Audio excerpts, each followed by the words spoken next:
All right, three, two, one. Hello, everybody. Welcome to another episode of Veteran Voices in Code. I'm your host, Greg Drobny with Code Platoon. As some of you may or may not know, Code Platoon is the only coding boot camp in the United States today that is dedicated solely to U.S. military and veteran families. So if you are a U.S. military active duty getting ready to transition out of the military, a veteran or a spouse of a active duty military or spouse of a veteran, or now a child, an adult child of one of those, then you can attend Code Platoon and launch your career in tech, full stack software engineering, and also DevOps. I am joined today by Amanda Huffman, who has occupied multiple roles that I have just described. So both military veteran and also military spouse, and has hosted podcasts herself in the past. We're going to talk a little bit about that. But first, let me say, Amanda, welcome. Thank you for joining us. I appreciate you being here. Thanks so much for having me. I'm really excited to be here. Great. So I ask everyone the same question to start off this show is everyone who served, what made you raise your right hand? What made you answer that call and say, yep, I want to do this?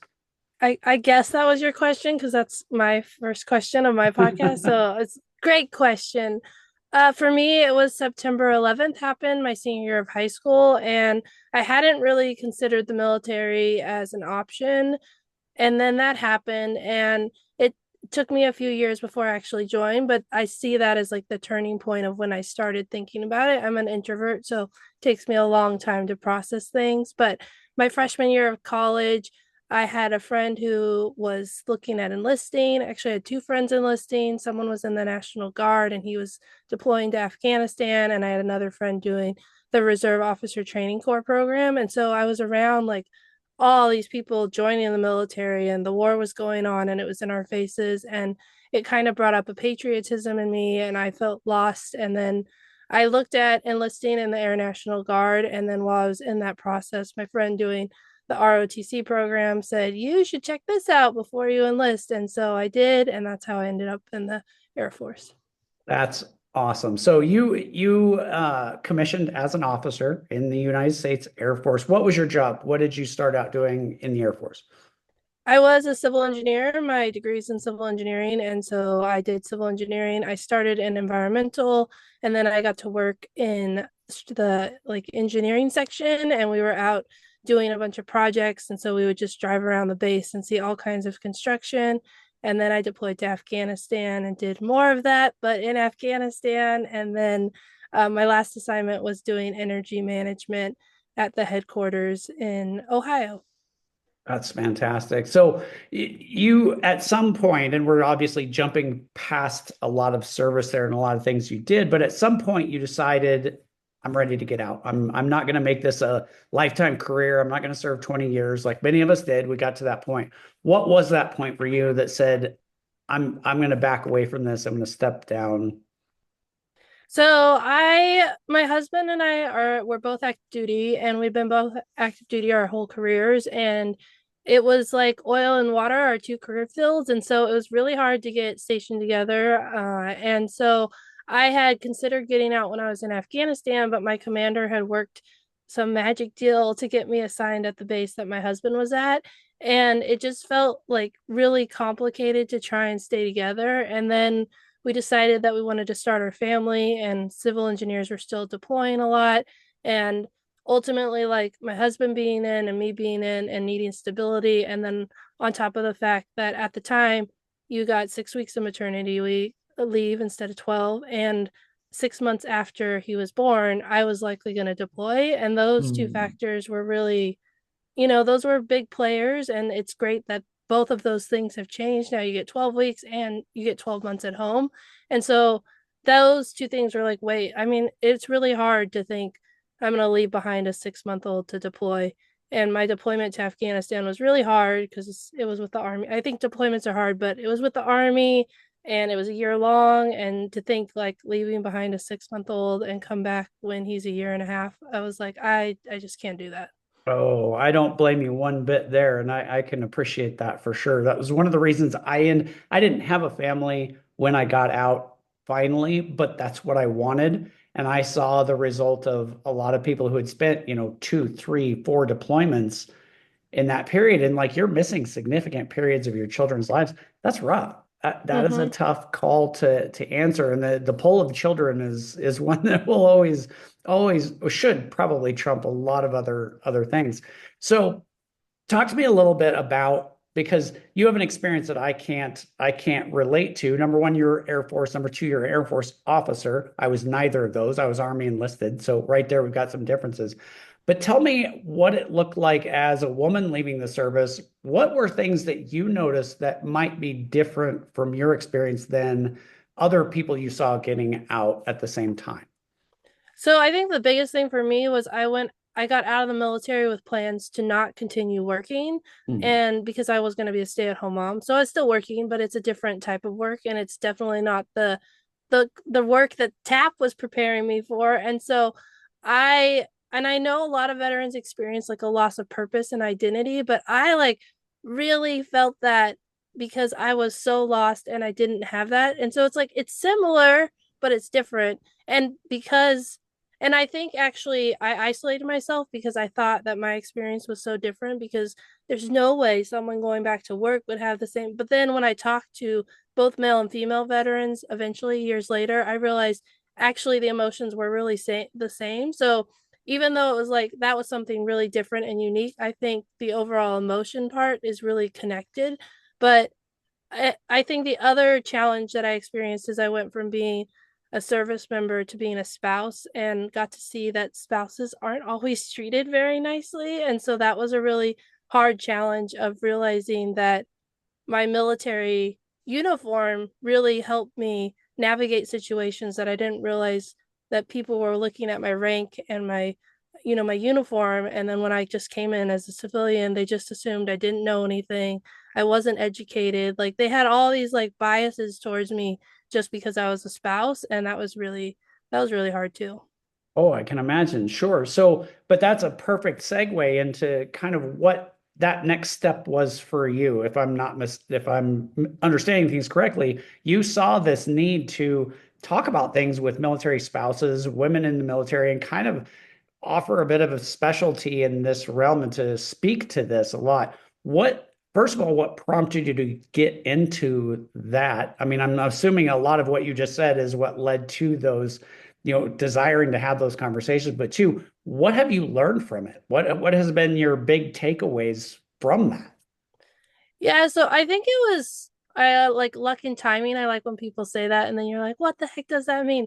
But it was I I ended up joining a military spouse entrepreneur group because I had started a blog and I didn't really know what I was doing and I was like trying all these things. And people were like, I really like hearing your perspective because you're not only a spouse, but you're also a veteran. And then that led to editors reaching out to me and asking me, can you write about this particular topic and can you share your experience? And so that gave me like a special like niche of like where I could write for and the different things that I could talk about.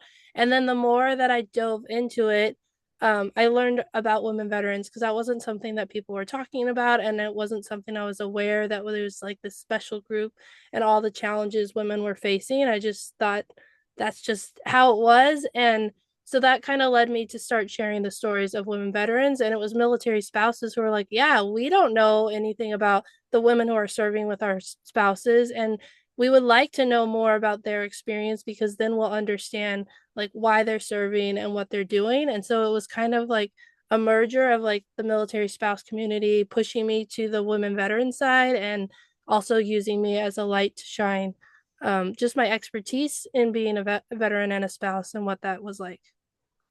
That's great. And I think that was something that I think maybe 15 years ago was almost unheard of, right? On a big public scale, at least, to have these big conversations. We're starting to see a lot more of it now, I think.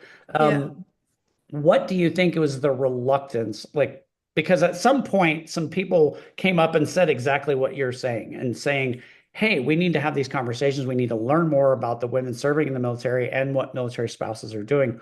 Do you think that was a just a explosion, a proliferation of podcasts like this, or do you think that there was something else going on say 15 years ago, 10 years ago that kind of prompted that change to get these conversations out in the open? I think it was like a grassroots efforts of like podcasts because my podcast, not, I feel like I'm bragging, but like my podcast was the first podcast specifically focused on women veterans. And now there's like at least 10 that I can think of. And so, like, that opened the door for that possibility to happen. And I think that like grassroots effort was one thing, but also it's like when I was in the military and like sexual assault was happening, like a mainly like verbal is what I experienced, but I just Sure, ignored it because that's what I was taught to do.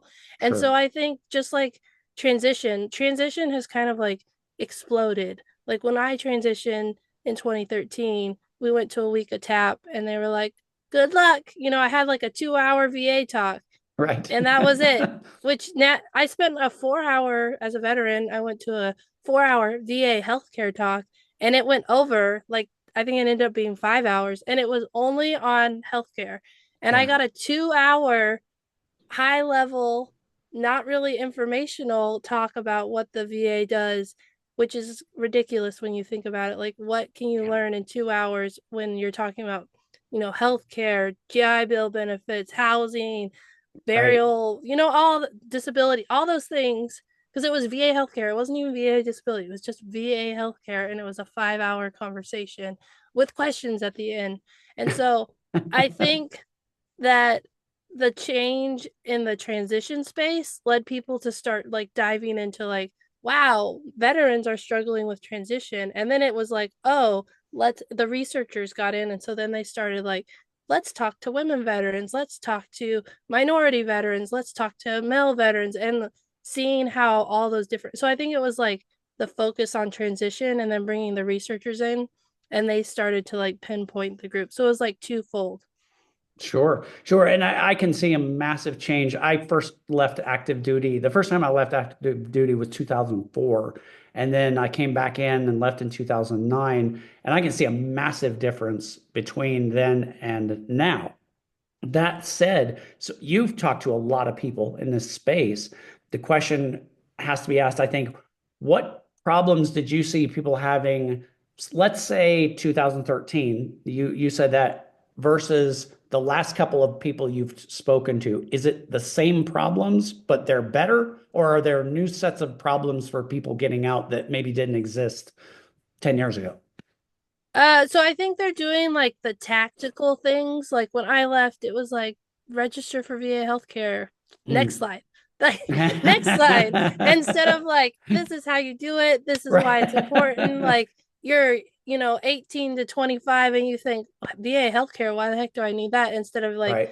the conversation that I went to is like, when you're older and you need healthcare, you have the VA. And I mean, I get all my care at the VA now, which I wasn't even registered because I didn't know that I needed to do it, and I didn't know there was a time limit, and I didn't know like all the things because I was like, why would I do this? I have TRICARE. My husband's in the military, and then it's like, oh, this is why you should do this. And Yeah. so I think they've addressed that because I talked to someone who transitioned about 5 years after me, and they were like, you need to register for VA healthcare. This is why. And then, all the things. And so she did her disability claim.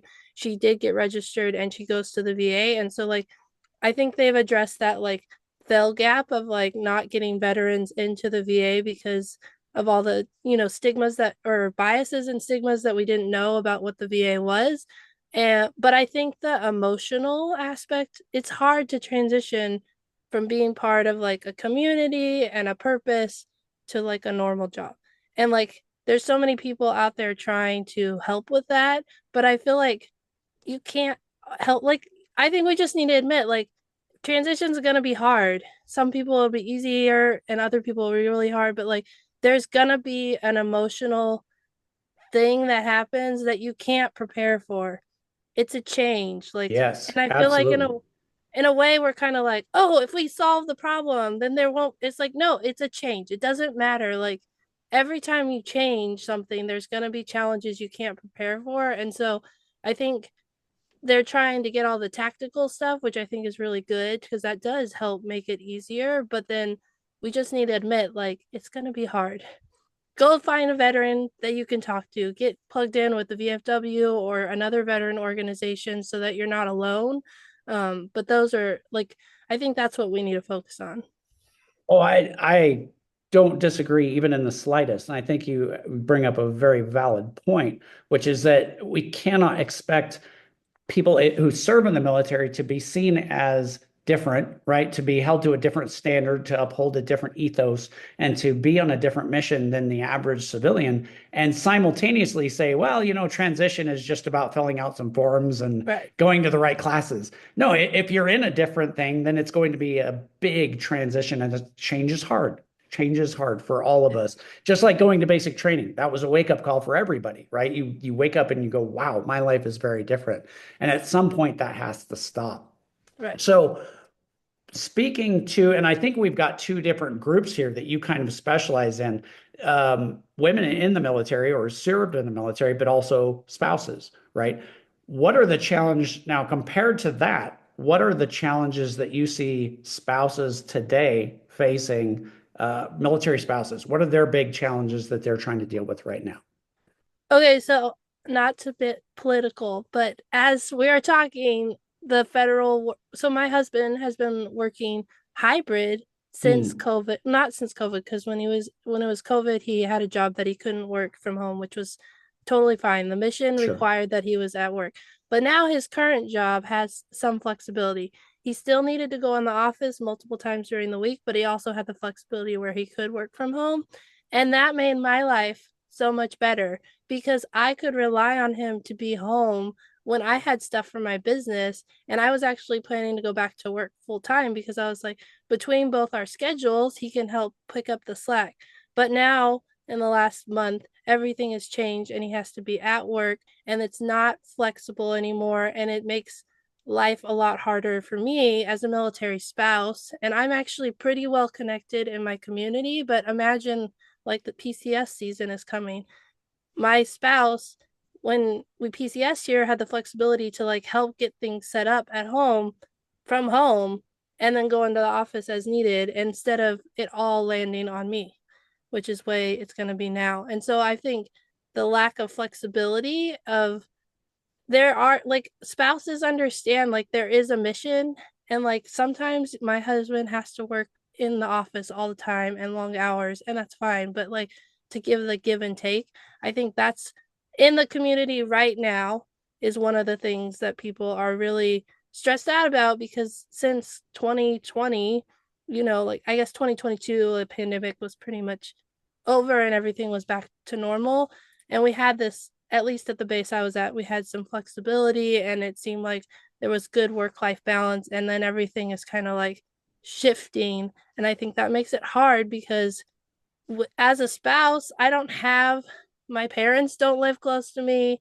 Like I don't have a community network, especially if I just moved. And so, how am I supposed to work if everything's landing on me without the support of my spouse? And I think not having that is really hard because we know that there are going to be times where there isn't that flexibility and it's like, well, we could just, suck it up or figure out how to make it work. But if it's like continual, then I think that makes it hard because unemployment is a big deal for military spouses. It's super high and it's hard to find jobs that understand the like complexity of being a military spouse. And so that I think that's the big thing for me right now. My life isn't from like, oh, I can rely on my husband to no, it's all back on me. And that makes and they Sure. there are some, there were some things that I needed help with that he's gonna be able to help me because we already had it set up in place and he has a really good boss. So we're working that. But it's like once the semester is over, next semester we have to figure it out on our own. It makes it a lot harder for me. Oh, absolutely, it does. And I think you point out some really important thoughts there in the sense that there's so much that is put on the spouse, especially during a deployment, right? The Right. deployment is when everything you just said gets amplified times 10, right? So those are all hard things. And then you go on a deployment and suddenly it's like, oh my goodness, like it's all coming down on you. What do you see any obvious fixes to this? I mean, I think it's a long time problem that has been noted going back 20, 30, 40 years, maybe even. Do you see any obvious, hey, if we could change this, this would make it much easier on spouses? I mean, I really like the hybrid work schedule. That was really great for me. It gave us a lot more flexibility to, pursue a career because I knew I had that flexibility.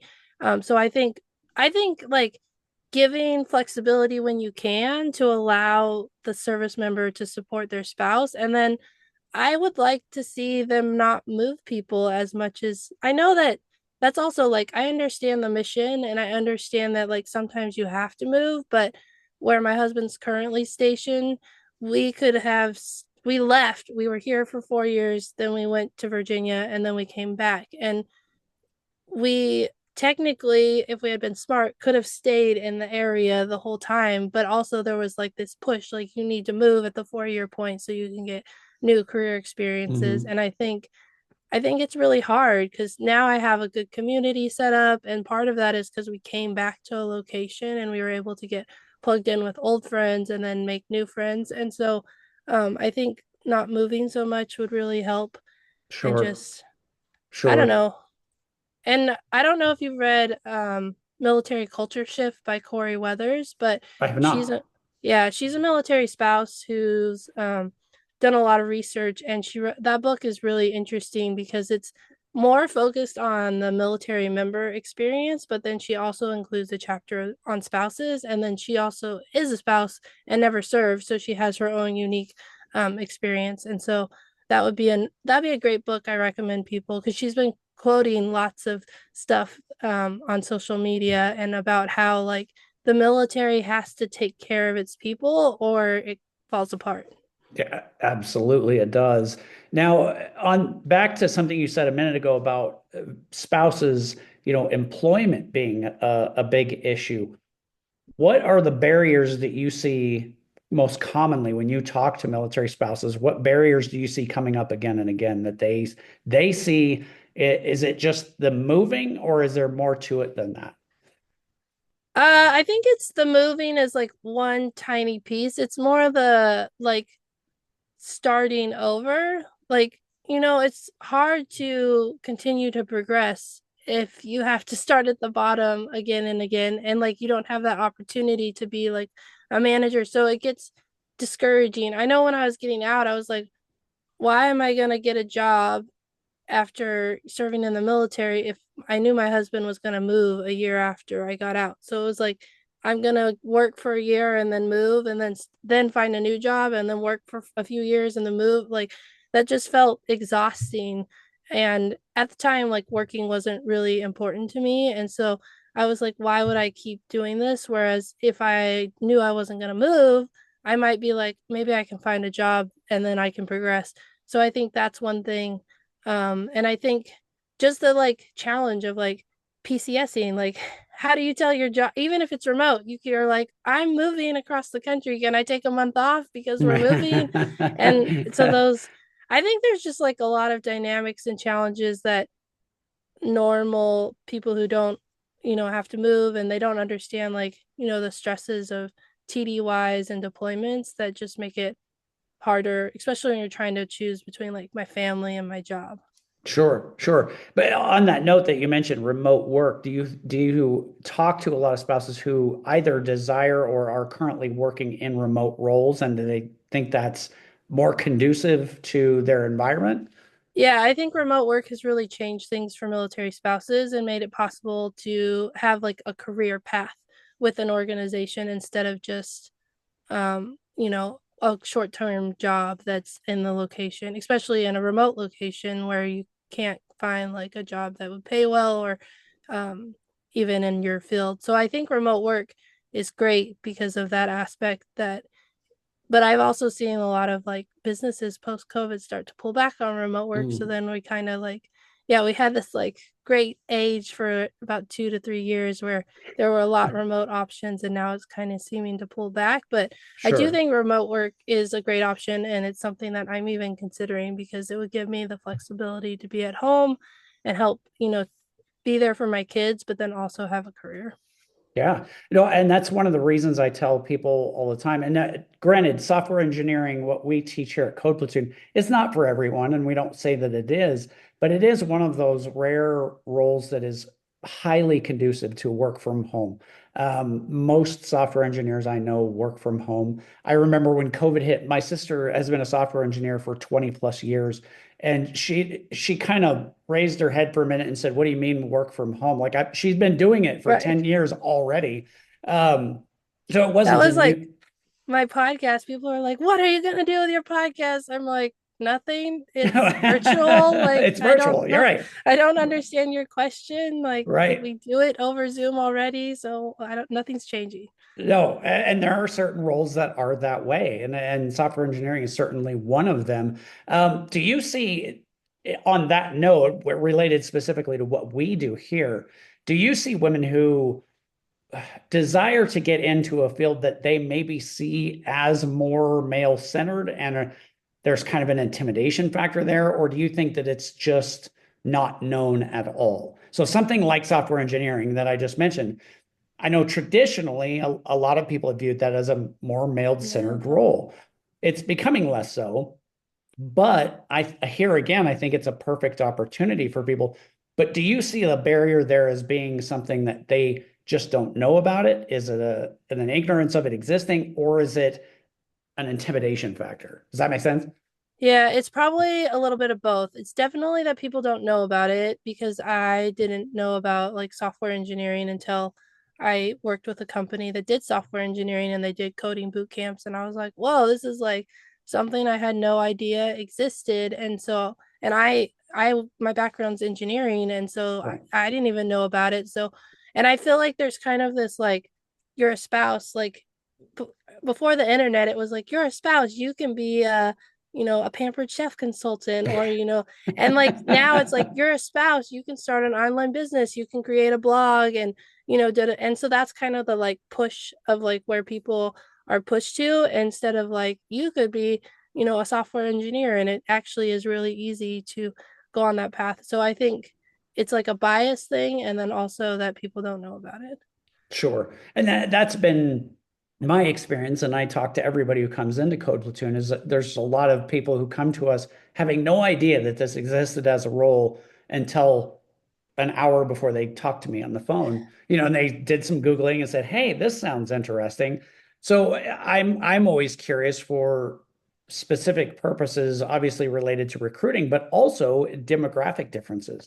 How does this impact the different people you speak to, and how do they view these things? So moving forward to today with what you've been doing, my understanding is that you are bringing an end to the podcast you've been doing. Is that correct? Yes, that's correct. Okay, so what brought about that end, and what's the next phase for Amanda's professional endeavor? Uh, so I started the podcast because I have been kind of on the fence of if I wanted to keep doing it. As you know, podcasting's a lot of work, and I don't think people understand.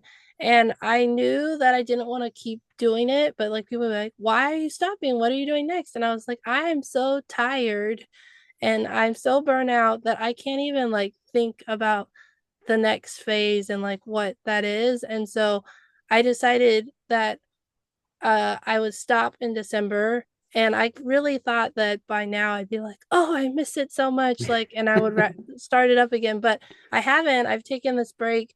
I've been thinking about like what's next. And I actually am looking at going back to school because I have my GI Bill. And so I'm trying to figure out like what the next path is. And I thought that I knew what I wanted to do. And then I started to like explore and like ask questions and realize maybe that's not what. So I'm kind of allowing myself to not know, which is really because people keep asking me, I'm like, I don't know the answer to this question. And I keep having to remind myself, like, it's okay. Like, you need to figure out what the answer to this question is and then do it, not do it because you want to answer this question. So I'm Sure. trying to take the time to figure out what I'm going to do and where I want to go. And so I had to stop podcasting because I couldn't do both those things at the same time because I think more of my mental like space wasn't able to handle it. And so And it's crazy because I stopped doing it and I was like, I thought it took a good amount of time, but I didn't realize like, wow, this took a lot of time. And so I'm trying to like figure out what's next and take that time that I now have to figure out where I'm going to go. That's fair. That's great. And I'm glad to hear you're going back to school. And for any who stumble upon this podcast, right now it's February 24th of 2025. There was a recent Supreme Court decision, the Rudisill versus McDougal, I believe is the decision. It's Rudisill, Rudisill so just Google that.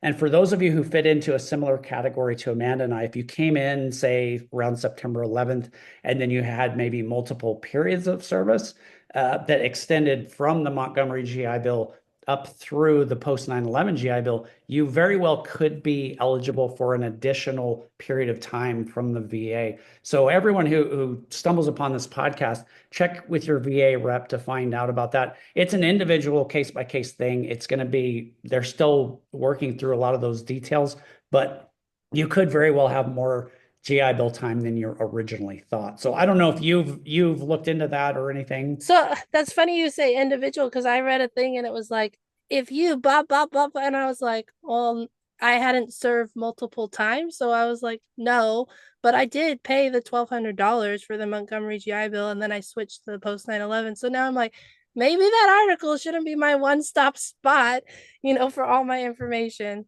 It's tricky because I talk to a VA rep and I have to know both for myself and for students coming in. And what I noted is that number one, it's not applied the same way it was in the decision.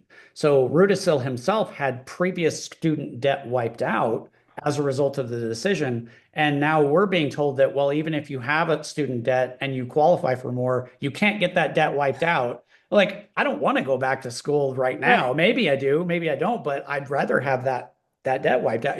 So at any rate, there are still some things that I think they're working out. So everyone out there, please, check with the VA, figure out whether or not you qualify.